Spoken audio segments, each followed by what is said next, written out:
really hoping for one of those nice, clean runs here to close out the day. That's right, as both of these teams facing elimination. A lot's going to be on the line, of course. You know, two different teams in very different time zones as well, playing against each other on their host servers, their home realms. Obey Alliance and PIME are set to square off right now as Halls of Atonement gets underway. All right. I mean, the first pull of this dungeon is always a bloodbath. You see double shards of Halkias. Those are going to be pulled by basically both ends. What do you think that the teams need to watch out for whenever they are doing a pull like this, Stratnos? Yeah, I mean, there's a lot of abilities that can get you killed in this area. Particularly, each of those Dark Blades has this frontal that it'll do, this deadly thrust. And if you're not carefully positioning around those, and one or two of those hit you, you could just die. So that's something that these teams really need to make sure they're watching out for, as both teams are starting with a massive pull here. Now, this is the kind of pull where Elemental Shaman actually brings a tremendous amount of utility. Look at the HPS meters there. Elemental Shaman actually overtaking the healer for both teams briefly there. Still on the side of PIME is going to be the top HPS there. Nearly 10,000 HPS coming out from Clicks with that Ancestral Guidance plus AoE damage combination there. And that is going to carry the healing through that double thrash from both of those shards. PIME is going to be the team that gets their Prideful spawn first, and they are doing this a little bit faster than Obey Alliance here at the start. Great management of those Spiteful Shades as well. The Thunderstorm comes out from Clicks to keep that from getting close to everybody. Look at this beautiful line that they're all standing in as well. This is a great formation to manage the Prideful affix here. If you're in a diagonal line relative to the directions that the Spiteful thing shoots out in, nobody's going to get hit and nobody's going to have to move or even think about it anymore. So that really actually does optimize your damage on something like that, because moving costs you damage on many of these specs. I think there, Jay just was able to pump out a lot more damage than Shape. It could be pre-positioning relative to the pack or something else, but he was able to just eliminate the pack slightly faster, and now PIME onto their second pull of the dungeon, seemingly 15 seconds ahead of where Obey Alliance is. Yeah, at least it seems like that first pull went so much faster for them. They're nearly done here with their second pull of the dungeon. This will be 40% as well, and the Pride. Look at this movement. Look at this beautiful movement away from where the Spiteful Shades are, just making sure that those don't get to everybody. Of course, another nice added benefit of the Elemental Shaman, that Earthquake stunning one of those Spiteful Shades.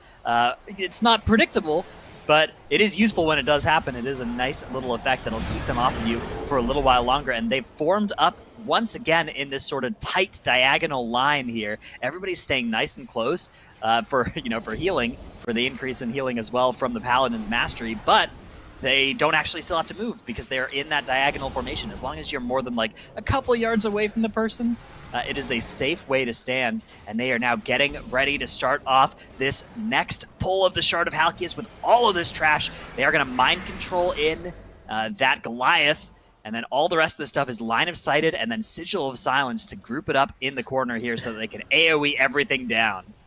The weird part of these runs is how much time lost something like even getting hit by a volcanic can cost you if you're not careful. We've actually seen it from some other teams across the weekend where like your mage will get knocked up during his combustion by a volcanic, and he'll just like lose so much damage and like potentially lose so much killing power on the whole entire trash pack, and it would end up costing groups like almost 30 seconds on a pull.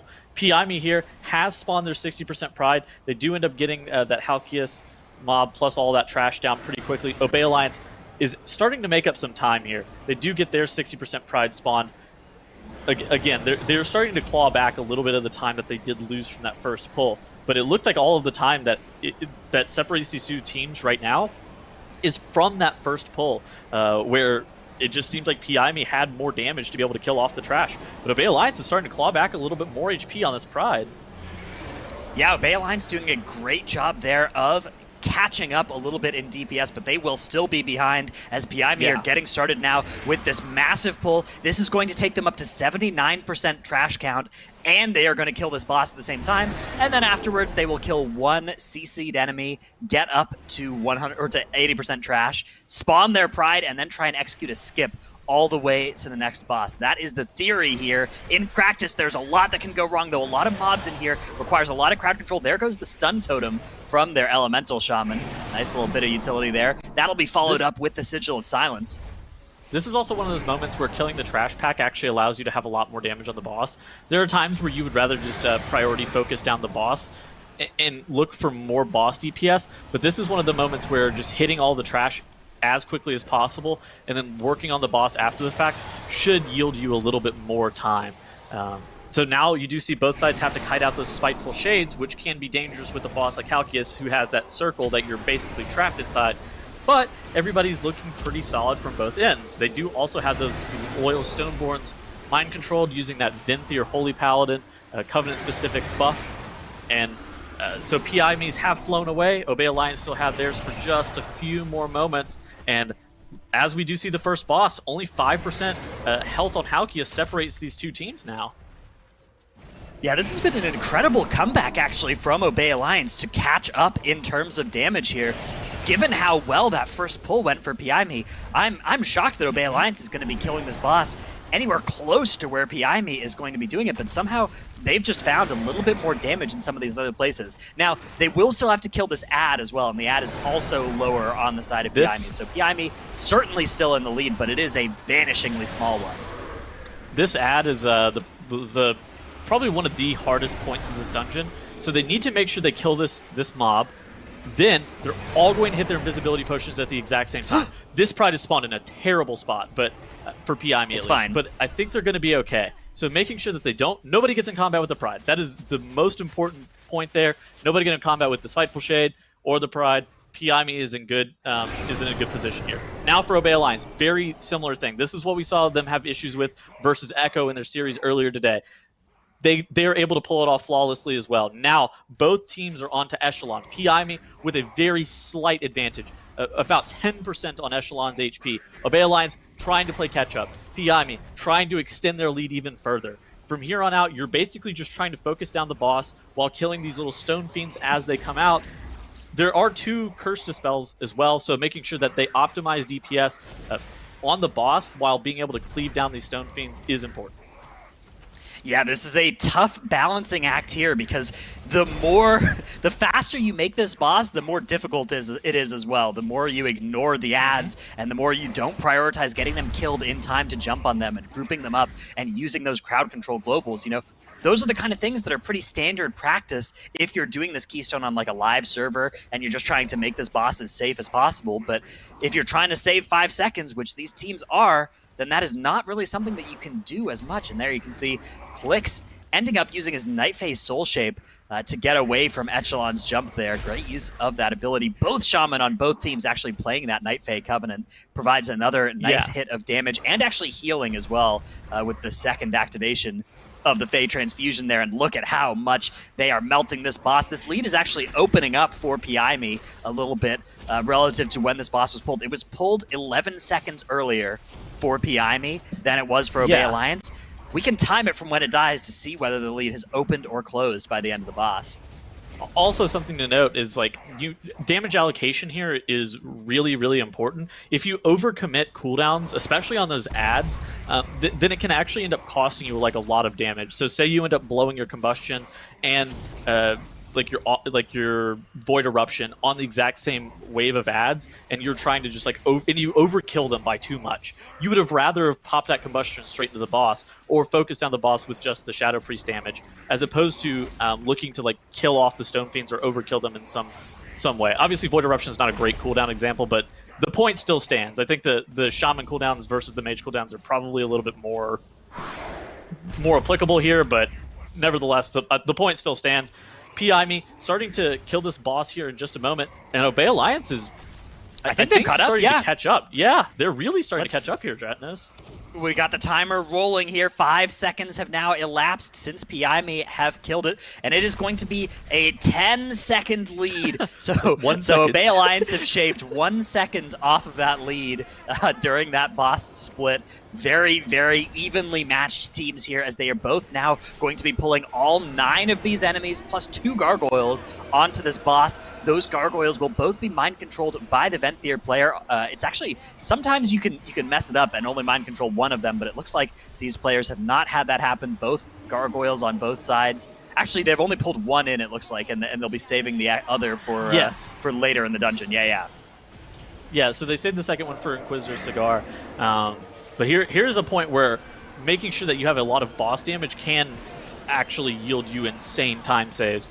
This is a point where the longer the tank on your side can tank the trash, and you continue to just pump damage straight into the boss, you're able to like claw back a lot of time here. Especially since the Holy Paladins from both sides, Obey Alliance and PIME, have popped that Ashen Hollow ability. You see them at like 20 KDPS-ish. That also gives them access to pressing Hammer of Wrath every so often, pumping that damage straight into the boss. A lot help. It will be very helpful here at this point. Yes, a lot help indeed, as 40% help on Elise, 43% over on Obey Alliance's side, so very, very, very close in terms of time between the two teams. And I think once again we're going to see something like a second shaved off in favor of Obey Alliance by the time this boss ends. So the good news for Obey Alliance is I think they're closing the gap. The bad news is there isn't much time left in this dungeon. There isn't much more space for them to keep closing the gap. You know, 1 second per boss isn't going to cut it, but it looks like they are maybe hitting the gas right now. As you can see, Elise now just 3 percentage points separating these two teams. 2 percentage point difference between these two bosses' health. And this is going to be neck and neck. It'll all come down to how well they execute this mini-boss room and then how much damage they can pump into this last boss. For the second time in Halls of Atonement, I think we're going to see a sub 5 seconds differential between the two teams when this one's over. Dratnos, how ridiculous would it feel if you're a PIME fan and they like somehow get overtaken like on the final boss twice? That would be just... I mean, it's such bad news, actually, for PIME here, is somehow they have lost another 9 seconds. So what was a 10-second lead for them is now just 1.5 seconds in their favor against Obey Alliance here. That is so scary because there's another boss to come right after this. They need to find a way to squeeze some more damage out of their characters. As you can see, Cigar is actually lower, it looks like. Right around the same health between these two teams. It is going to be identical. A huge point as well will be whether or not they're able to get this Pride skip. If either team flubs this Pride skip that is about to come up, that will be the end here. This is too close for any kind of Pride mishap, and it looks like actually all of the ads there are in combat. So, combat. Yeah, PIME can't get out of combat. I don't think Obey Alliance can either, though. So neither team is actually going to try and skip this Pride because they had all those ads around anyways. And that may never have been the plan. But if one team had been able to, they would have won for surezies. And they are now both being forced to work on this Pride. They will be at some point able to pull it into the start of the boss fight here. It is dangerous, but whichever team does that first is going to have the advantage. Exactly. I mean, it also comes down to like how many cooldowns you're electing to pop here, making sure that I think now is the point where you need to play greedy, but at the same time, your decision to play greedy was decided whenever you were doing this dungeon in practice months ago or weeks ago even. So now you do see this manifestation of Pride falling for PIME. They get Lord Chamberlain pulled first. Obey Alliance right on their heels. They are gearing up and getting ready to pull Lord Chamberlain as well. And right now, Dratnos, this is just going to be a damage race. PIME has a slight advantage, about 10% on Lord Chamberlain's health. But yesterday, we saw Golden Guardians inexplicably be able to make back up a 25% health differential on Lord Chamberlain versus PIME. So it definitely can happen. And making sure that you have all offensive cooldowns. Bloodlust has been popped for both groups. You do see those Ashen Hollows will probably be coming out in just a moment from the Holy Paladins. And that is going to make or break the run for both of these teams. Yeah, it should line up there with those wings. There you can see Igloo with the Ashen Hallow down. Ashen Hollow on the other side follows suit, and both bosses now approaching that 50% mark. For Piami, it is sub 50% now, 42 versus 47, so 5 percentage points on the boss's health. Separate these teams, but Piami are hitting the gas here. This boss is just melting 20% versus 35, and it looks like they do not have any interest in having what happened to them against Golden Guardians happen again, because they are going to kill this boss so quickly from here. 3%, and they have actually just destroyed Lord Chamberlain, and that's going to put them up 1-0 in the series against Obey Alliance. Piami with a way faster time, improved, very, very clean run on that one, and they do end up taking the victory here in game number 1. Wow, Zyro, that was nutty. Dude, that was insane. I mean, I don't think I've ever seen two teams be that neck and neck for so long in a key, only to see a team just barely pull ahead at the end. It looks, the thing I love to see about this is it looks like PIME actually, they learned from their mistake yesterday. They rerouted their cooldowns a little bit. They saved the Bloodlust for the Ashen Hollow, and it really just sped up their time. I mean, their time yesterday was in the low 14s. This was high 13s. So much faster, so much cleaner from PIME. Yeah. And it goes to show just that bit of extra practice, that bit of extra time investment as well, Tettles, to start tweaking strategies, seeing what other people are doing, seeing what we did wrong, and then making those improvements. It's just very, very impressive. Yeah, exactly.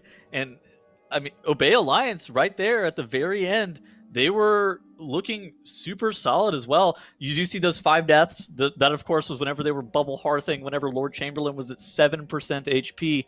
But it's one of those moments that, like, if you're on the side of Obey Alliance, you just have to be able to retool and understand that, yes, it is very unfortunate that you lost Halls of Atonement with a perfect run. You need to go into the Sanguine Depths that you had a perfect run in earlier in the Cup, and you need to make sure that you have another absolutely phenomenal run. Don't worry about what PIME is doing. I think that worrying about them is just not going to help you at all. Whereas if you're a PIME fan, just keep playing your game plan. You won the first game. Like, your strategies are solid. You go really fast whenever you have clean runs. The issues that you face are always just like the issues that PIME's always faced are just like they have catastrophic wipes for no reason, just because they're trying to go too fast sometimes, even for their own good. Yeah, and we've seen how, detrimental that can be, especially in a lot of dungeons like Necrotic Wake in particular, Dratnos, where, people feel the pressure to execute these strategies, but it kind of comes down to the coin flip as to whether or not they actually are able to perform it or not. Yeah, we have some of those dungeons that are just like every team has these huge failure rate strategies. Even Echo in Necrotic Wake has had runs that have gone far, far away from the plan. Halls of Atonement, though, I don't think is one of those dungeons. I think Halls of Atonement is one of those dungeons where it's like, okay, this is like a 5-pull dungeon, and every team has this nice and honed. It's kind of reminiscent of like Freehold from last expansion, where it's one of those sort of patchwork almost-y dungeons where it's sort of the default, this is what the Mythic Plus baseline is, and we're starting here, and this is what our clean run is. This is the dungeon where we have the highest % chance of replicating a clean run. Yeah, very, very true. And, interestingly enough, we've been talking about this matchup between Obey Alliance and PIME a number of times. We also got a chance to talk to JB about this series, his experience with both of these teams. So let's see what he has to say on this one. I'll play the winner of this one, Obey Alliance versus PIME. I would love to hear your prediction on this one. I have no idea. PIME, I feel so I'll say that I think the kind of reputation that these teams have earned, I think, is that Obey Me, I feel like historically has played slightly safe. I don't want to say safer because people don't like when you say safe, but I feel like they've been a more consistent team. And their times are always like, they always put up good times. Whereas PIME, I feel like they're a bit more up and down. I feel like when PIME clocks a good time, it can be like a blaster time, but they're also a team that I think is more likely to shoot themselves in the foot in a dungeon. So, just if PIME can string together some really nice performances, it's hard to bet against them in any series. We saw them go to the finals in cups, and that team is when they're hot, they're hot. Yeah, I think that's a fair assessment. So we'll see with that series coming up here who does win. But thank you so much for talking with me, and we'll see you tomorrow. Yep. All right. Thank you, Aya. Have a good one. All right. Not quite sure what he's going to be seeing out of that. And it's something we've also kind of covered a number of times here, Zyro, about, PIME being Dr. Jekyll, Mr. Hyde here, or Dr. Jekyll, Mr. Hyde in a lot of their situations. And seeing what that top level potential is for this team, Yeah, I really couldn't have put it any better myself. He just kind of really nailed down exactly what we've been saying and what a lot of people have been noticing about the two teams all along. Obey Alliance, consistent. PIME, up and down. And like he said, when they're good, they are hard to beat. And that's what it looked like in the Halls of Atonement. They were great, but we got SANGUINE coming back again. And if you remember what happened earlier today, man, it was not pretty earlier today. Golden Guardians had some issues here, and this is one of those dungeons where a team that's up and down, this is one of the potential scenarios to be way down. Yes, this is one of the dungeons that has just sunk so many teams in the past. It's caused crazy errors in the past, but also most notably, Dranos, this is where we saw Obey Alliance just obliterate General KAAL at the end of the instance, too. Yeah, I think this has got to be our fastest boss fight is General KAAL. That thing goes down so fast when you have Bloodlust, when you have Pride, and when you have, I guess this is our... Average deaths. Average deaths in this dungeon. Oh no, man. 7.06, and the peak of 24 just goes to show how volatile this dungeon is. So I think both teams are probably in a position where they're thinking, all right, look, let's have a good run, a nice, relatively clean run, 0 to 2 deaths. I think if either team can manage that and can have it be fast enough, I think that will be sufficient to take them to either Game 3 or winning the series here.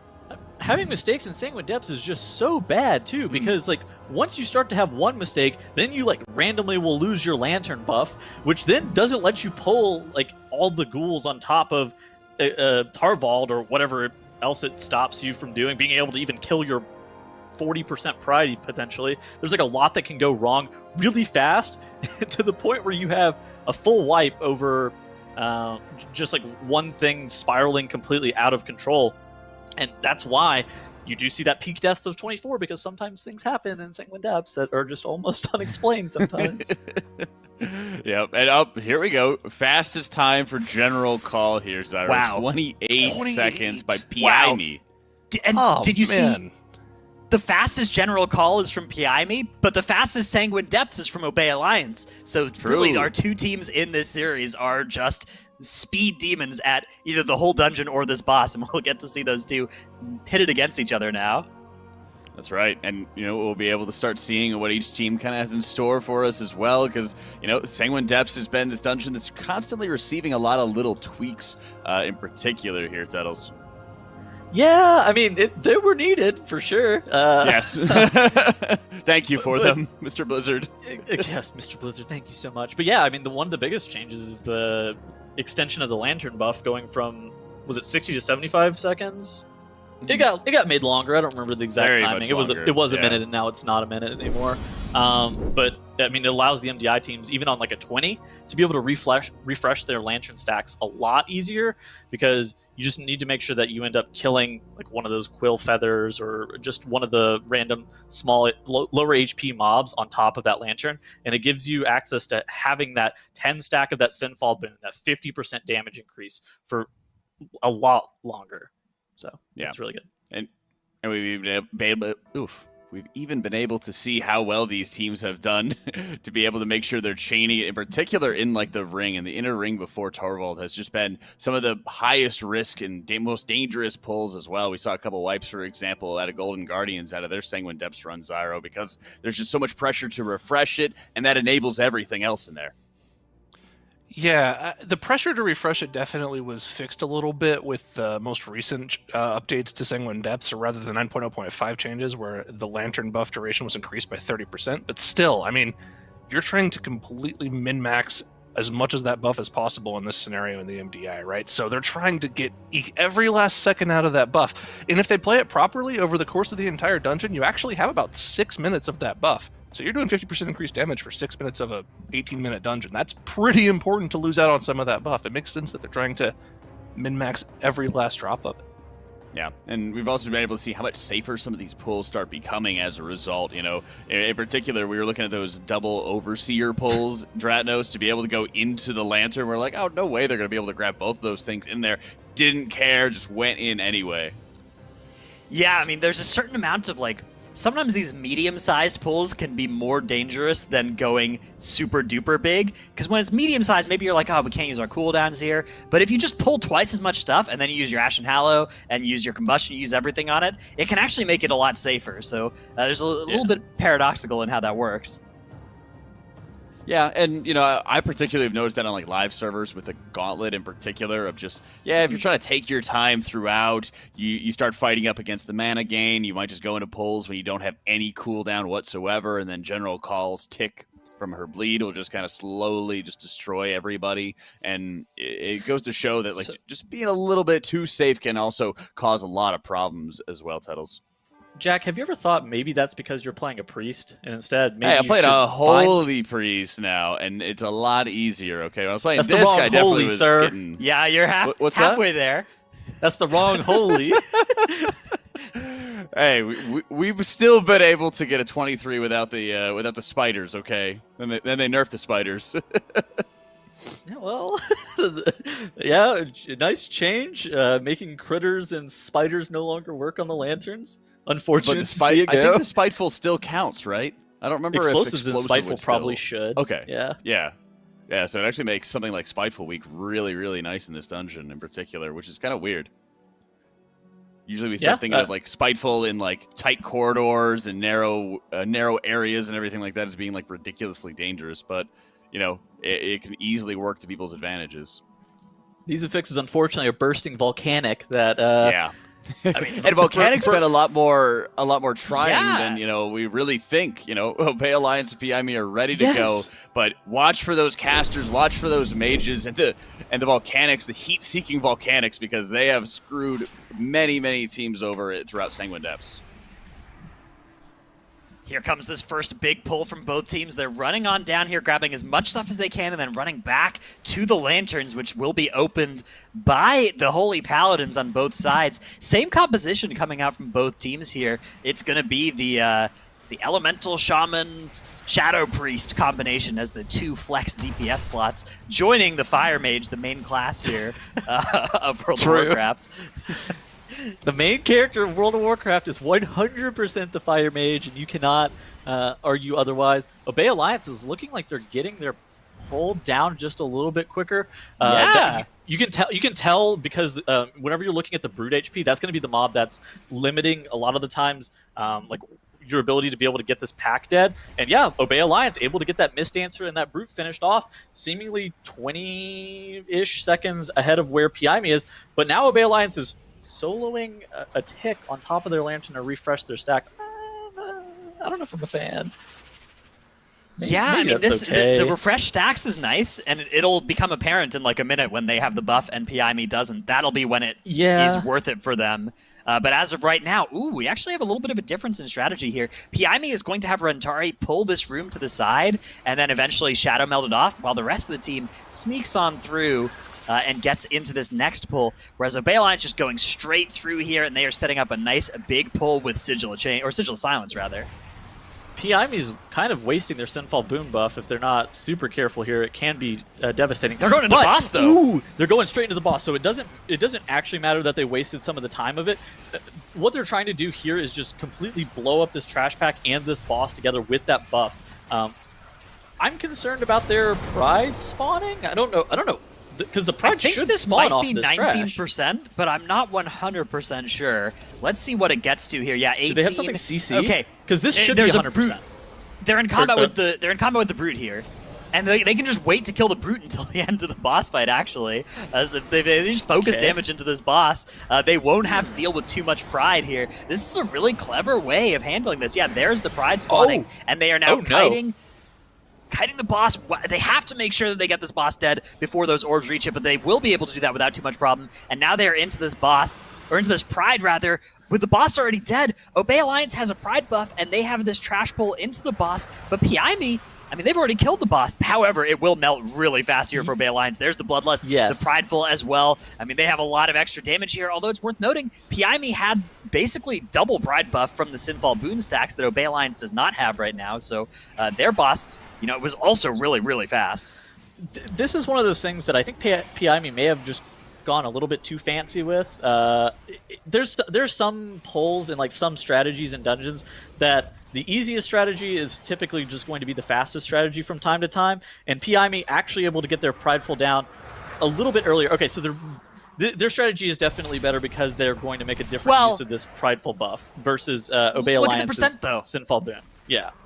Obey Alliance found 7% more with this strategy, so it cost them a little bit of time here at the start of the dungeon, but not that much time, and they gained 7% as a result of it, which means that PIME is going to have to find some more trash later in this dungeon that Obey Alliance won't.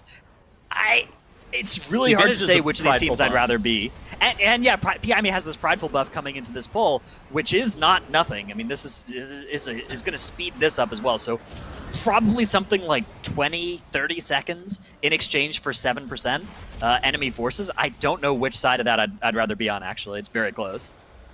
I mean, the problem with the Pride buff here is that like a lot of your damage just needs to go into this Chamber Sentinel that you see PIME like moving to the side, and this mob is not. It's not the best mob to have Pride for, I must say. Well, they did a bunch of trash with it earlier. Yeah. We can actually see, okay, so they did more trash than Obey Alliance did here, and the gap is now closed in terms of count to just 2%, separating the two teams. However, it's now clear that PIME is slightly behind, right? They are behind by 2%, and they killed their Chamber Sentinel a little bit later than Obey Alliance, but that pack that's in front of that lantern is already killed for them, whereas for Obey Alliance, they have to deal with it in this pull, so this pull will be sketch for Obey Alliance. Whereas for PIME, it's actually not that big of a pull. They have that Ring of Frost here to facilitate the grouping up of the mobs, and they'll now be just taking all of it down. There's that Storm Elemental coming out from Clix on that Night Fae Ellie Shaman. On the side of Obey Alliance, 40 has actually swapped Covenants over to the Necrolord on his Ellie Shaman, so slight difference in builds here. A little bit more of a single target / cooldown reduction strategy, I would say, on the side of Obey Alliance. PIME has spawned their Pride in a really weird spot relative to the rest of their pack. But I want to see if Obey Alliance is going to refresh this Lantern buff anymore. So the biggest deal is that they haven't gotten the Acolytes from that room, and they may just not get them at all.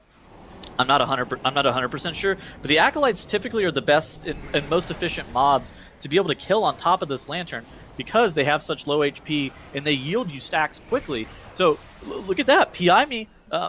Just with the difference in pulls and like how they were pulling around their Lantern buff, that actually starts to come back to be more in their favor. But now they're doing this Javelin room pull, and it's important to note that their Sinfall boon duration is ticking, and they need to make sure that they refresh the Lantern at a very specific point. Otherwise, they're going to be in bad shape. They're going to lose the 10 stacks of that Lantern buff. Where for Obey Alliance here, they hadn't even activated their Lantern yet. Now they're even starting it. Ugh. So this is going to get them more really count here, and it's going to be really important for them to hit the gas after they get these stacks. They need to zip their way through this dungeon, hit those refreshes, but if they do so, I think that means they will be at a much higher count than PIME in this area. They'll have that 7% or so back in their favor. We'll see exactly how that plays out later in the dungeon. Maybe that means they'll get their 80% Pride up in the ring and then take it down and do that big trash pull onto the third boss, whereas I'm not sure that PIME will be able to facilitate that, but I mean, we'll just have to see exactly how it plays out there as Rentari takes a volcanic vacation, but Dr. J and Curry are both down for PIME, and this is a full-blown catastrophe now. Dr. J is going to release, it looks like, and Curry, staying dead for the time being, is going to get that battle res from Clix. The volcano ends up going off, but it barely doesn't hit Clix, and they are going to be able to get some stacks from this Lantern. But this is so bad. This is such a bad turn of events here for PIME because they are missing all those lantern stacks on 2 of their most important DPS players. Yeah, exactly. I mean, the main character of their team has missed his lantern stacks. Oh no, now the Pride is starting to spawn for PIME. Obey Alliance, this is looking really good for them. Like you said, they just have to hit the gas here. They're getting the refreshes on those lantern stacks. Their Ashen Hollow has been used here to be able to help them through this Pride, and now they're going to have a 50% damage buff from the Lantern. They're going to have that Prideful buff as well, and this next pull for Obey Alliance is going to really just start to push PIME even further behind, because this is going to be the big differentiator in terms of like what was really lost from those Lantern stacks. You're going to see a huge difference in time here. Yeah, both teams killed their Pride at the exact same time, but there are more stacks of the Lantern buff on the side of Obey Alliance at this point, and they have 10 extra seconds of death differential in their favor. Let's see what these two teams have in store here. It's going to be Ring of Frosts coming down from both teams, used in slightly different ways here, as they both are grouping up nicely sized pulls. Looks like some more enemies are coming in for Obey Alliance, though. They do have more power than PIME right now because they have all of those stacks on their whole team. So they are not under quite as much pressure, whereas PIME just looking to get some stacks from this Lantern. It looks like they have that Lantern activated already and are gaining their stacks. Obey Alliance are just going to slowly probably backpedal and activate the Lantern for the one refresh on one of these mobs. Exactly. Because they already have 10 stacks, they don't need to kill a bunch of enemies near this Lantern. They just need to kill one right around when their stacks would fall off. There it is. Bang. There's that full refresh. They have 75 more seconds. Bang, there's another stack. So 75 total seconds from that last stack will be on them of the damage buff. And they are now heading into their boss pool. Skylark going to open the cage here and grab some ghouls to take with him into this boss. And here comes Executor Tarvald at 73% trash count for Obey Alliance, who are now firmly in the driver's seat in this dungeon. Yep, and it's exactly like we were talking about. And I thought that Obey Alliance, how they were kiting those Vestiges back on top of the Lantern at 2% HP because they only needed one refresh, like extending the stack over and over again doesn't really do anything for them. They only needed one. I thought that that was really smart for them. Now, there's a lot of tank damage occurring here with these ghouls on top of Skylark with this pulsing AoE from Tarvald, but Obey Alliance... Hollow has that 50% increased healing that he can do, and this is looking really solid for Obey Alliance as they have Tarvald down at 30% HP whenever PIME finally engages combat with him. That's really bad. A tremendous amount of time has been lost from PIME, and it really does just come down to those 2 deaths earlier. That was so brutal for them, and that is why this dungeon is so volatile. It's because those first couple deaths, even if you battle res them, those stacks of Sinfall Boon are so valuable, so precious, and once you give them up, it really slows down the rest of the game plan in here. So, I mean, there you can see it. Executor Tarvald is going to die for Obey Alliance at 10 minutes 30 on the clock. They have gained something like a 45-second or so lead here. They're now heading downstairs at 75% count, so they will be spawning their 80% Pride soon.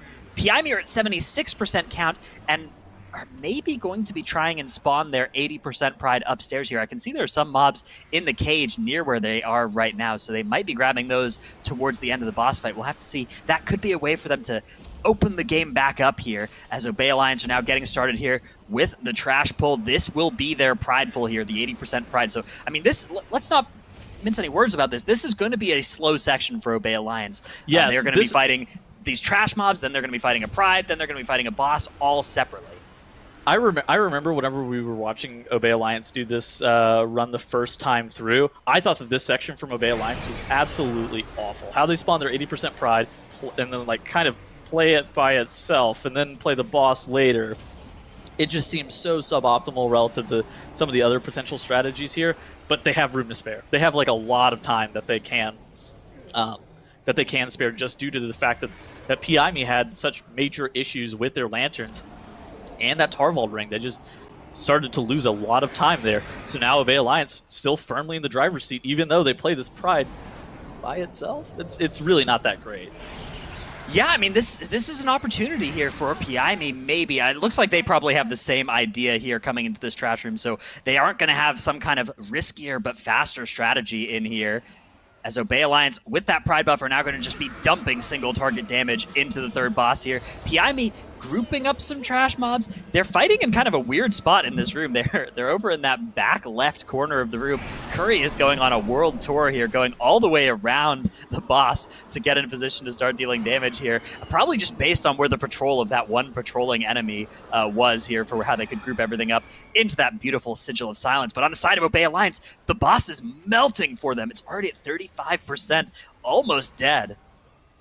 Yeah, and this is a really good spot for Obey Alliance because PIME is still just dealing with this trash from Barilia, where Obey Alliance here, they're probably only going to get one more of these Rite of Supremacy casts. Yeah, so this is the last hard part of this boss, is just this massive amount of AoE. Chompy he knows he only needs 2 stacks of that damage reduction, and then he is A-OK, and everything is going to be fine here for Obey Alliance. They get down Barilia, and they need 1 pack of trash from the hallway to be able to make sure that they do hit that 100% count mark, like before General Call. So this is like just looking ahead, but they do have like the shield for it. There's a lot that, and you don't have to pull the Grand Overseer, which is the slowest part of the room. You could just pull the easy to deal with mobs here, which are these Gargants.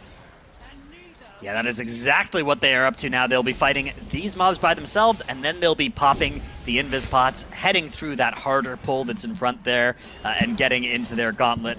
It is definitely a very important thing for tanks to do on this, is to use that shield from the Naru. There it is from Skylark. This prevents a lot of damage. It's a very nice piece of utility here. And it's not like in the Gauntlet where you need it for that Gloom Squall, so you can't press it just for damage. Here, you just want to fire it off on some good damage to mitigate. There it is. Great dealing with of that pull. There's the Mass Dispel that's going to let them all get their Invis Pots through. Bunch of Mind Soothes coming out as well.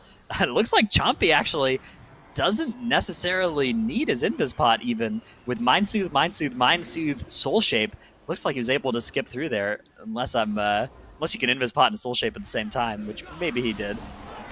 Here comes, yeah, you can just Soul Shape over the mobs though. He doesn't have to pop his Invisibility Potion, although he may just for safety. No, I mean that's really awesome. That's a great way to save a potion, to save a damage pot. The use of that Mind Soothe, I'm always amazed by how little detection range mobs have when they're Mind Soothed. It always surprises me how close you can get without pulling them. I'm always terrified as I walk right next to them. I'm also really surprised that you've been playing with priests a lot to be able to recognize that, Dratnos. You know, from time to time. Hard to come by these days. It's true. That is true. All right, they're heading their way now down. I was trying to come up with a way they could flame Jack there, but no obvious ones came to mind. The second of 3 General Call pulls now. This is the one with the Venthyr Lantern here. Skylark's actually going to cannon off the Naru aura there, the shield, right at the start of this pull.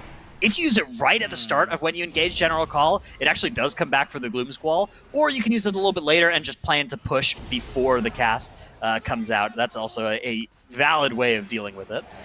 Yeah, but one of the biggest things here for Obey Alliance is that they have activated this Lantern. They got all those cadets killed off quickly. Now they're just refreshing their own stacks with those Gargans, making sure that they are cleaving off the boss, but those Gargans are going to die right before the Lantern intake session resets. You do also see, like you said, Gloom Squall coming out right on cue. Now the Acolytes have been pulled into this Lantern before it resets as well, so even more stacks of this Sitfall Boon damage.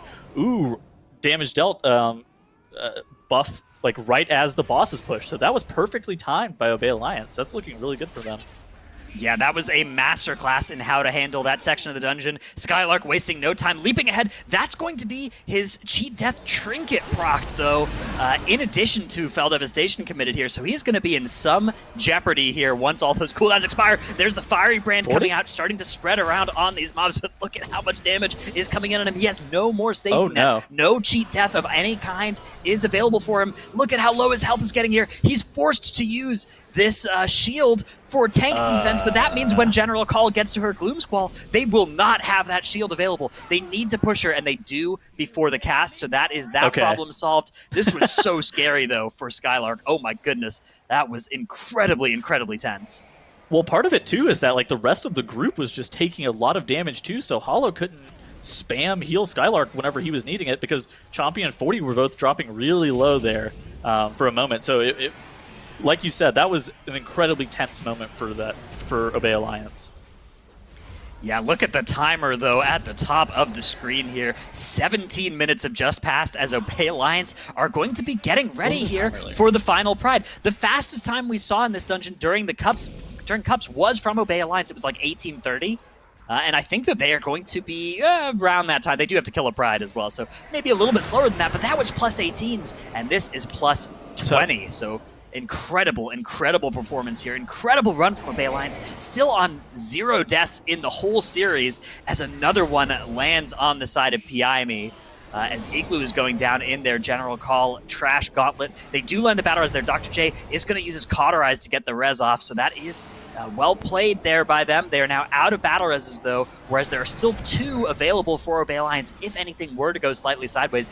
I don't think this match has very many seconds left in it, though, because once this Pride goes down, they will be going into General Call with every single cooldown that has ever been created in World of Warcraft, all at the same time being deployed here. Look at this. Look at the damage that they are putting out right now. 1849. So they did this dungeon in 1849 with 0 deaths earlier in this weekend. They have the fastest time over the course of the whole entire weekend in this dungeon. I wonder if they're going to beat that 1849 mark that they set for themselves earlier. It looks like the answer may be yes, Stratnos, but they do still have General Call to get down.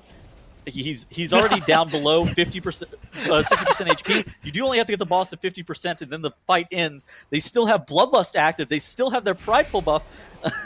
This boss is dying like almost before the first Gloom Squall.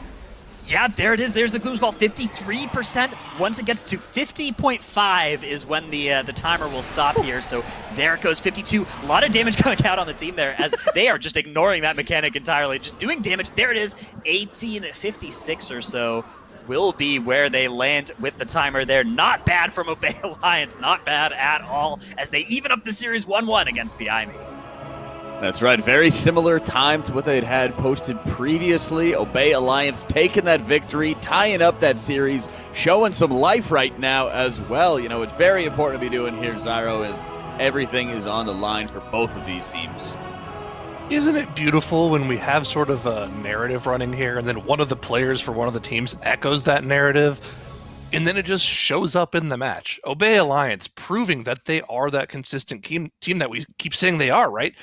Time within 5 seconds of their other time they've already had this week. We've only seen Sanguine Depth played 3 times this entire weekend. And when one team has 2 of the runs in that dungeon, and they're both 2 of the fastest runs you have, I mean, you have to give it to them, man. The consistency is there. And unfortunately for PIME, they just didn't really even get a chance to compete. Obey Alliance just took the reins of this dungeon completely. Yeah. They did, and they really just did not let go throughout this entire game. They did not have any sort of deaths, and in terms of just like critical mistakes, I mean, we talked about before as well, Dratnos, about like the average amount of deaths was something like 7, and the peak was 20 something. Yeah. Both teams, to be fair, did a great job staying below that average and really reducing a lot of unnecessary mistakes.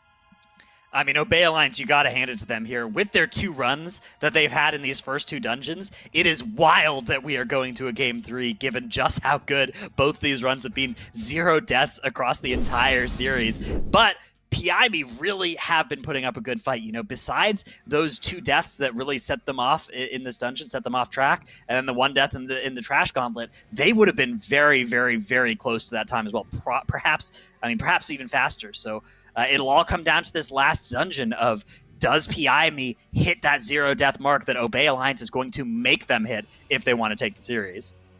Yeah, no question here. And Zyro, let's start talking about that Sanguine Depths as well. Dungeon that we're usually expecting some huge death counts on.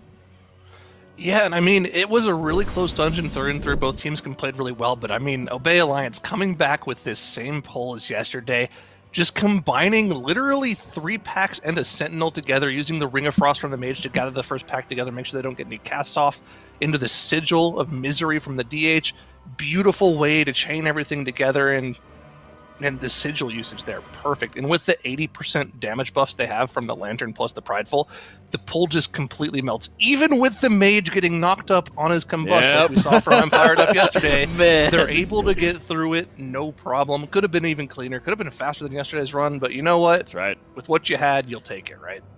I mean, the fact that they're surviving, and I mean, You highlighted it really, really well before, Zyro, about just getting the mage knocked up, messing up a ton of their damage, and then you start seeing the deaths just start snowballing one after another because they're just taking too long to kill some of these. So great job there, being able to have the overkill necessary to be able to take it down. And Tettles, we're going into the other side to square up this series. You know what's funny? The last DOS run we saw from Obey Alliance, they had 0 deaths and still lost it because they ended up accidentally pulling a pride that they're supposed to skip in the Mechagon wing. But even then, Obey Alliance, the pinnacles of consistency, like JB said, didn't have any deaths there. So I think that's all you can really focus on if you're Obey Alliance, is making sure that you had a very similar run to what you had earlier in the tournament, and making sure that you don't pull that pride that you're trying to skip. That pride has actually caused a lot of problems for many teams. We've seen teams even lose maps off of that pride. We saw Perplexed accidentally pull that thing, and it cost them 10 deaths and their run versus Golden Guardians. So that pride in the Mechagon wing, it just has to be skipped. Otherwise, it can potentially cost you a full run. For PIME, we need to see them have their good run. We can't have those mistakes that start to compound on top of one another like they had in the Sanguine Depths. They need to make sure that they clear their minds, and come back and show us exactly what they had in the Halls of Atonement, and bring that to the other side. Yeah, and in particular with that prideful, I mean, Dranos highlighted it a ton. The 60% prideful, you have to be in the tunnel because you can't run across it as you're getting through the escape hatch at Maleficent Millhouse's room. You can't go too far forward because you're going to pull the dental drill. You can't go too far back because you'll pull it as you exit or anything like that. You got to make sure that you're spiteful, or sorry, not the spiteful. You got to make sure your mass dispelling the bursting and it's dying at the proper time, and then everybody hitting their invis pots and making sure they get it done. And that we really saw how it was the decider between, are you going to win this run or are you going to lose this run? And this is it. Yeah, I mean, both of the series we've seen so far today and the other side have really come down to that exact skip. That one prideful mob is such a deciding point in this dungeon. And I'm curious to see if both these teams are going to still attempt to skip it, or, you can make it less risky, right? You could just kill the pride right then and then skip afterwards. That's going to be a 100% success rate play. It's not going to leave you in the position where you're going to need to feed 10 deaths to end up getting your skip through eventually if you mess it up the first time. But it'll be a lot slower, and you'll lose to a team that does execute the skip successfully. So I don't know. It's an interesting question, because the success rate of that thing, it's not high. It is not a high success rate skip. The problem is that pride is just so inefficient too. There's nothing good after that pride to actually play, and it's like one of those things. Play that's 4 mobs. Yeah, 3. You play 3 essential oils. I thought they got the sprayer. They grabbed the lubricator with it too. Lubricator. Okay. Your best case. Yeah, your best case scenario is that you could even potentially reroute and go bigger after that pride. But even then, you're limited by kick size a lot of the time after that prideful buff. If you wanted to go into the mana storms with the prideful buff, that doesn't do a lot either, because you have a lot of travel time between there and the mana storms to even be able to get that pride. Is just bad to play. So that's why you're seeing the team skip it. But at the same time, it's a hard skip. Yeah, it is absolutely. And we even got our stats here on Wazala here, Zyro. Yeah, and I think this is actually kind of a weird statistic, because usually your mistakes on Wazala aren't in the forms of deaths or wipes, they're in the forms of missing those intermission ads, right? That's not going to really show up in your deaths or wipes. That's just going to be like a 2-minute time loss because you have to go through an entire extra intermission. But yeah, it's not necessarily the most difficult boss, right? Every single mechanic is pretty highly shown beforehand. Like you have plenty of time to dodge it. So of course the teams just make it more difficult and pull trash on top of it, and that seems to be pretty easy for them too. I mean, more often than not, if you have a death, it's not going to be like a wiping death unless your tank dies. Like, you're going to have potential one-off deaths to those warlords and their Blade Storm style ability. I don't know exactly what it is. And then you get caught with the ability from Wazala where you have to do the dance. Like, that is how you die on that fight. Master of Death, yeah, exactly. But that's like a one-off death. You're not going to lose your whole group to that kind of thing unless your tank dies. So, yeah, like you said, that boss doesn't wipe you that often. Yeah, and thankfully, we've been able to look at how well teams have been able to start kind of pacing their damage too, because, like you mentioned, they are going to be bringing a lot of trash in, but they're also going to try to get that 100% right as the boss is going to be going down here, Zyre. We saw, everybody going back to the usual, on live servers, usual first pull that these teams would go after, grabbing everything together, and then they have that last two mobs at the very end of the stairs to be able to grab. Yeah, and as well as that, we've seen some pretty nice slow fall skips coming in from some teams, That's right. even in different places. Like, we've always seen the slow fall at the start. That's pretty normal. But then we saw slow fall from the Ardenwold area to the Mechagon area being used earlier today. I thought that was pretty cool. Easy way to skip the manifestation of Rage without having to worry about its patrol timing.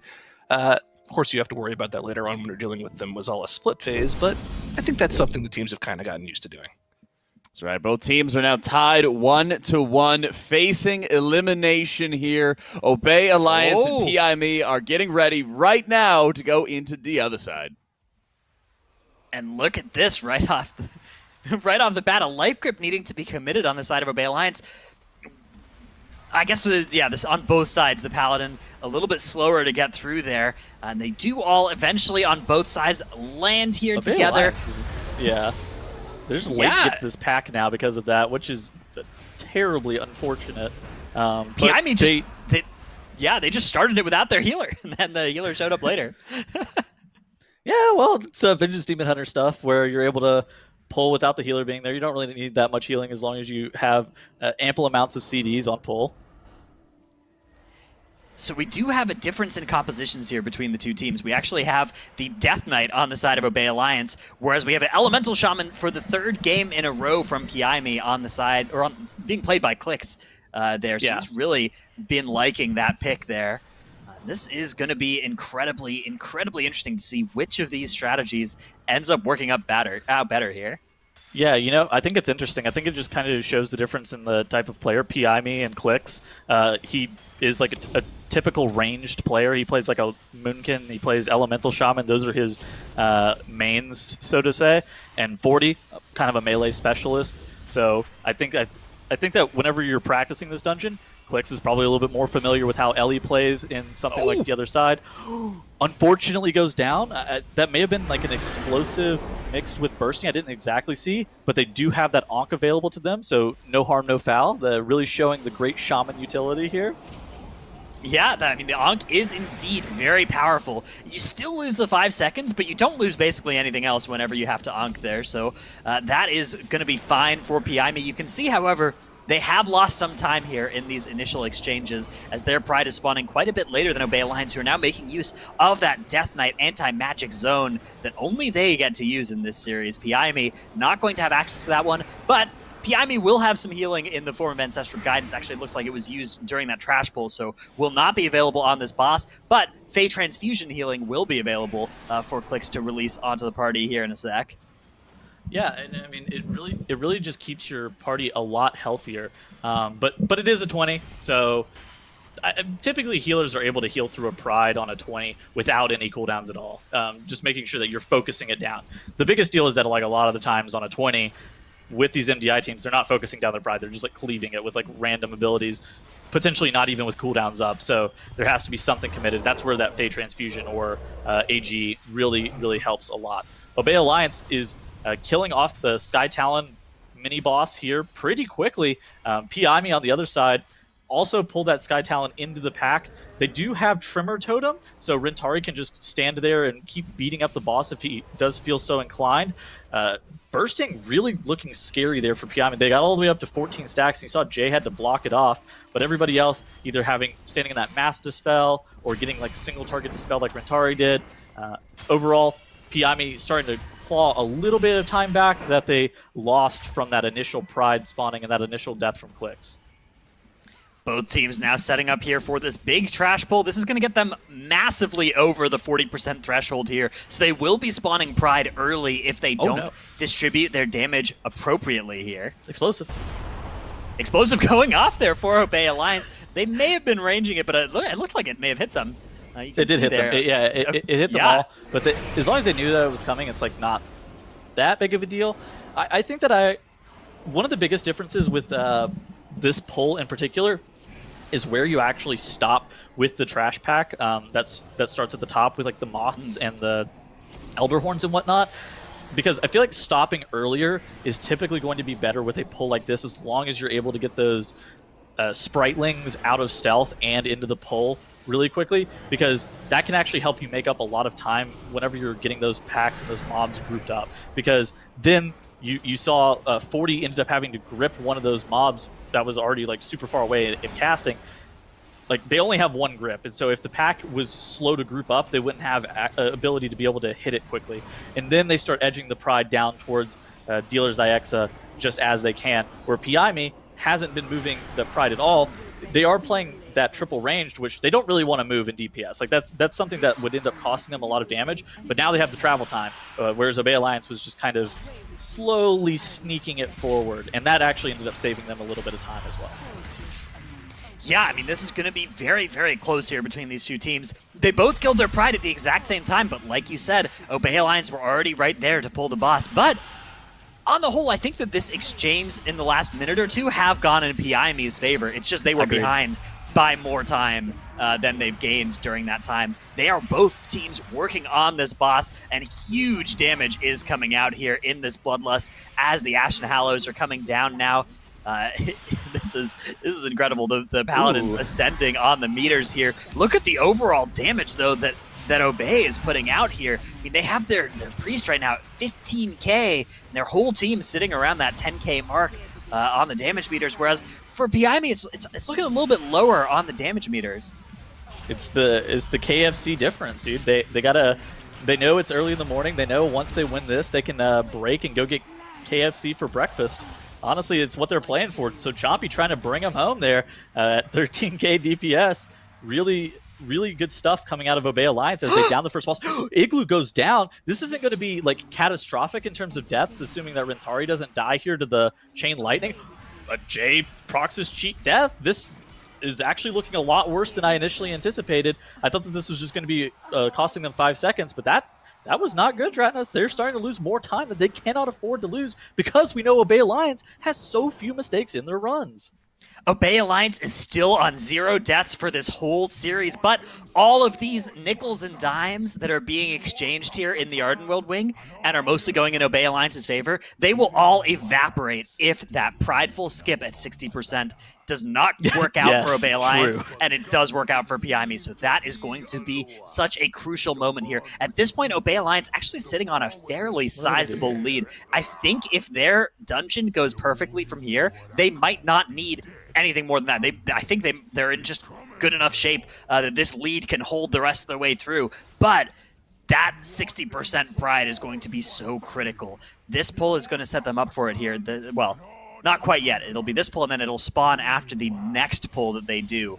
So they got to take care of these two Warlords. Hollow actually getting hit a little bit there, saved by that plate armor of the Paladin. PIME walking down here. And let's see what they decide to do with this area as well. It looks like they are also going to be pulling all these mobs, so no skipping of the Warlords. That Enraged Spirit is standing right there, pinching them in. This is really annoying for them because now they're losing more damage, just like having to all move again. It's that triple range thing where none of them really want to move in DPS at the same time. They would rather move on their own free globals as opposed to having to move with the cadence of like that spirit pushing them off the pack. And now Rentari has to kite out these Warlords because he has 6 stacks of that disease. I mean, it's just more problems for PIME. That's just like a lot more damage that they're losing. Where Obey Alliance, they have pulled their Dental Drill. They let it do its first Haywire cast. Now they're pulling it into the ARF. They know that the Dental Drill needs to die before its next Haywire cast, otherwise they're probably going to wipe. Shape, unfortunately, getting targeted by that ARF during his combustion. That is very unfortunate, but the Dental Drill does go down. Now the second woof coming out on 40 Zinger. He pops his AMS to be able to mitigate as much damage as possible from that. The Headless Clients and the ARF aren't that dangerous outside of dealing damage to the tank, but Skylark does have both of his cheat death effects from that Splinter and from his Last Resort. He does have those available if he needs them, but he'd rather not use them here. Here it comes. Obey Alliance getting in position to try and execute this prideful skip. They are grouping all up nice and close here. There's that Master Spell being precast. Everybody going to use their Invis Pod. There's the pre-horse into Invis. Let's see if they've done it. They have. They have executed the prideful skip successfully. This is a huge, huge thing for Obey Alliance, and that might just have punched their ticket through to Sunday here. They still have the rest of this dungeon to get through, but they are going to fight these 2 lubricators now by themselves here, not pulling yet. Maybe they'll go in now. Yeah, so here they go with their sigils ready. I was a little confused, but they were just waiting for some cooldowns before getting into this pull. There's the sigil of silence that is going to stop all of these casts now for, I mean, such a long time. That'll be followed up now with some individual stuns on some of these mobs. A few interrupts coming out, but a lot of casts are starting to go through here. There's the Dragon's Breath, but the Lubricator cast is now going off. Now the self-cleaning cycle is going through as well. One of those Lubricators gaining its health back. They don't have enough interrupts to do this, Tettles. Yeah, exactly. Those lubricates also, whenever they go off, they make you have a chance, like a 30% chance to miss your abilities as well. So that's super, super terrible that the lubricator did get its cast off. And now they have that lubricator that had that self-cleaning cycle just sitting at 30% HP. They're starting to move it towards the Mana Storms because they do have enough rotational kicks to be able to kick this guy over and over again. That's very unfortunate. A very minor time loss at that, though. And so they're still further ahead of PIME. I mean, just off the back not of by not by much. Yeah, not by much though. Not by as much as they were prior. Yeah, PIME have closed the gap here. I mean, they have also executed this Pride skip successfully, and they were able to not have that self-cleaning cycle go off on the Lubricator, which means both teams at the same count now. It's going to be Millhouse at 90% health for Obey Alliance when it is pulled for PIME. So really something like 10 or 15 seconds in favor of Obey Alliance at this point. Not an insurmountable lead at all. They have lost time over this split. Oh, Hollow dies. 40 does have enough RP to battle rest him immediately. And so now 40 needs to be healed frantically because that he is standing in the way of that crystal that's giving him that overwhelming damage power increase. Crystal. Yeah, whatever that crystal's called. They all just have wild names fine. in this fight. Yeah. He lost his Ashen though. Yes, that is so bad news, actually. And you can just see the difference on the damage meters here. You know, Hollow is going to be sinking from that 5k mark, where Igloo is still sitting at 7k for PIME, and they have actually overtaken now the position that Obey Alliance is in on the boss. They are 5% ahead on Millhouse Manastorm here as they get started on Maleficent, but there's 5 seconds of death differential between these teams, and Obey Alliance are actually ahead now on Maleficent, so, I mean, they're exactly tied, I would say, right now. I would agree. I think that tied is the best way of describing it.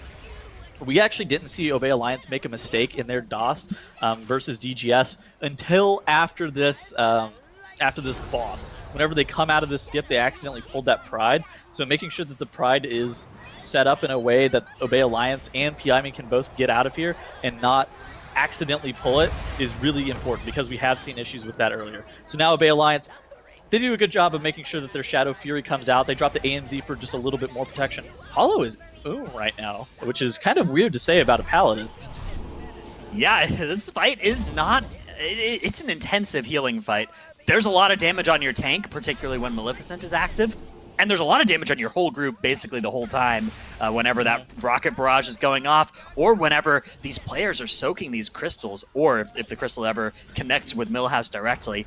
Obey Alliance is going to get through Millhouse here. That is going to be something they're able to accomplish. PIME also doing that right around exactly the same time. Maleficent at the same health value for these two teams. So Obey Alliance, despite the death on this boss fight, it looks like they're actually opening the lead back up a tiny bit here. They now have some extra damage on Maleficent, and they have those 5 seconds of death differential. So maybe something like a 10-second lead working in their favor at this point. But, like you said, that Pride skip is not over yet. They still have to skip the Pride on the way back out as well, and that's something we don't know for sure is going to work as the Mana Storms die for Obey Alliance, die for PIME a couple seconds later. Nuts. Maleficent is spamming, it's going to drive you nuts, and I'm going to lose my mind. Thank goodness that both of these teams have killed this boss. Obey Alliance, you see Chompy there pausing for just a moment to make sure that all of his friends do make their way through so they don't have to play that Pride. I mean, this is absolutely neck and neck here, Dratnos. Now they just have to go through the Hakar wing, and it's going to be who's faster on the trigger with these Hakar pulls. Obey Alliance has this Enraged Spirit in a great spot, but Skylark isn't there yet. Okay, now Skylark is here. This is fine. This Enraged Spirit being in this position is so good for Obey Alliance and so bad for PI. Yeah, Piami has to grab this Spirit, and it's actually nowhere near that Night Faerun. I'm not sure they're going to bring it to that Night Faerun. Since it is so far away, I think they're just going to kill the Spirit all by itself and say, you know what, that Night Faerun, don't need That's it. Can you use it on the last boss fight later? Does that work on the platform ad? Are you going to use it on the ad? I don't Yeah, know. Maybe. Does it work? Oh. If that works, maybe they can claw back Do to I the look like a side. scientist? Why would I have tested that? Look at this, though. Piami have actually killed it first. They did use their combustion here, though, whereas Obey Alliance has their combustion available for the next pull. So that is going to be something that does come back in favor of Obey Alliance. But right now, I mean, Piami, even with that unfortunate placement to the Spirit, I think have actually gained some time here. Did Chompy just mount up while invised? Wow. How did he just walk past that? You can mount up while invis potion? Oh. Maybe it's just Am I mind seeing suit. things? Maybe there's a... I don't know. I was watching No, Piami it wasn't at the mind time. suit. Oh. Beats me. Oh, maybe he knows something we don't, man. Maybe. As both teams are now getting started with this Night Faerun pull, they are going to pull everything except for the very first pull of the wing back onto this Night Faerun, and activating it right now is Chompy for Obey Alliance. Both teams now pumping damage in here, and for both teams, it is tremendous amounts of damage actually that they are putting out here. Clicks on that Shaman, 40 on that Death Knight, both putting out 30,000 DPS here, actually 40, kind of ascending up here, whereas Click's a little bit below that 30,000 mark. Oh, Clicks dies to explosive. That was an explosive that went Explosive. off for the side of PI me. And you can see now just the how Pride- brutal that is for them. Pride is up. Rentari's Cheat Death is going to proc. Click's This not is bad. This going to is get so the bad. res Yeah, here. yeah. Curry down as well. This is going to be the end here for Piami. I mean, they've got to try and get these reses out. They do use both Skylark their is battle frantically reses. kiting too. Yeah, He propped up Skylark his Cheat is... Death effects. He is in that meta. There's his Fell Devastation, so he has a couple more seconds of meta. But once this Fell Devastation expires, he is going to be dry. And there it is. He is now taking so much damage here. Watch his health bar as Igloo tries desperately to stabilize him. But everybody else is in danger too. There's Pride ticking on everybody. Clicks drops really low, and there's the Ancestral Guidance. Watch this Ancestral Guidance healing coming out on everybody. Look at this incredible Shaman power for Piami. This is huge. And this is huge, huge Shaman utility that's actually going to save this for Piami. Somehow, they have gotten out of jail here. They need to keep landing these interrupts. There. Oh no, Curry down. Curry goes down there to a little bit of damage. Jay's Everybody else die. Oh, got Igloo and Clicks down as well. Jay barely staying alive here. They can almost finish off this Pride. Clicks does appear to have Ankh back as well, but is going to use it. So they have some people releasing now, and they'll be able to Mind Soothe and get back here. So it's not a full-blown disaster, but it's pretty close, as Obey Alliance have had nothing of the sort go wrong for them. They are already on Hakar. They have that Pride buff. They're blowing all of their cooldowns into this thing, getting it killed as quickly as possible. There's that first blood barrier at 45%, and they need to try and kill this thing before it gets to its next cast. I think they're going to be successful. So I would say that was not the difference between having that combustion versus not. However, I do feel like if you had the combustion, that pack would have been a little bit easier to kill. But that is a really that was a difficult pull for PI me. I'm surprised that they were able to salvage it in the way that they were, but now they are so far behind Obey Alliance. Unfortunately, they're in no position to be able to play for themselves anymore. They just have to hope that Obey Alliance makes a mistake. I have terrible, terrible news as well, Tettles. Igloo and Curry do not have a Pride buff for this either. This is so brutal. I'm not even sure that Igloo has his Ashen Hallow. I think he may have fired it off as things got sketchy back there, which, I mean, it makes a lot of sense. It may have saved them more time, but it does mean that Hakar is going to start dragging on here. There are a lot of ads, and there is soon going to be another cast of that blood barrier. There it is. That is a huge shield that is going onto Hakar right now.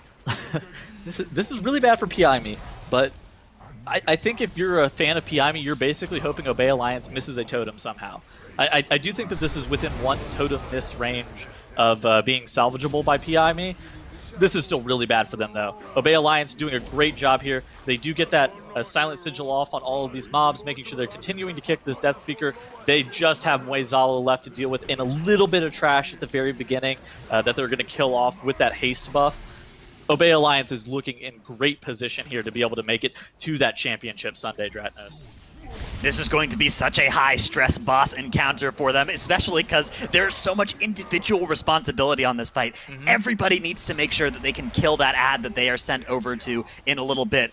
And they need to try and get as much damage as they can into this boss before that phase as well. They have another Master of Death cast sequence before they will get to those platforms. But once they do, that will be the pivotal moment there, whether or not they can miss those totems. However, looking further at the Hakaru situation on Piami's side, I think Obey Alliance might be able to afford missing a totem at this point. I think that the main way that Piami could get back into this is if Obey Alliance actually has a wipe to this boss. And the way that that would happen would be to the trash at the start of the dungeon, which is still there. It is waiting for them on that first platform. It could cause a problem. It is not an easy trash bowl to do with the boss. They do get a nice big haste buff, but here they go. Now they're making their way to their individual platforms. Here goes Chompy over towards his. Looks like he'll have a Void Eruption available at some point during this. Flubs the Shadow Crash, unfortunately, fires it off right before the image shows up there, so that is not going to deal any damage to the Visage, it looks like.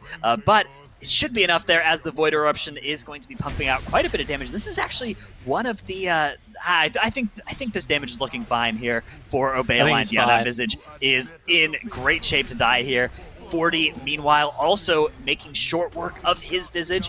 Does need to kill that and go click that totem here. Only a couple more seconds left before they are all recalled to that first platform. And there you can see 40 now walking towards the platform. Oh my gosh, everybody is getting brought in there. Yeah, a lot of explosives because Skylark actually ran there ahead of time to get everything pulled rather than pulling when they landed, because if you pull when you land, somebody else might get meleeed from those first auto attacks. So that's why you send the tank to the nearest platform, and there you can see everything is being committed to this effort.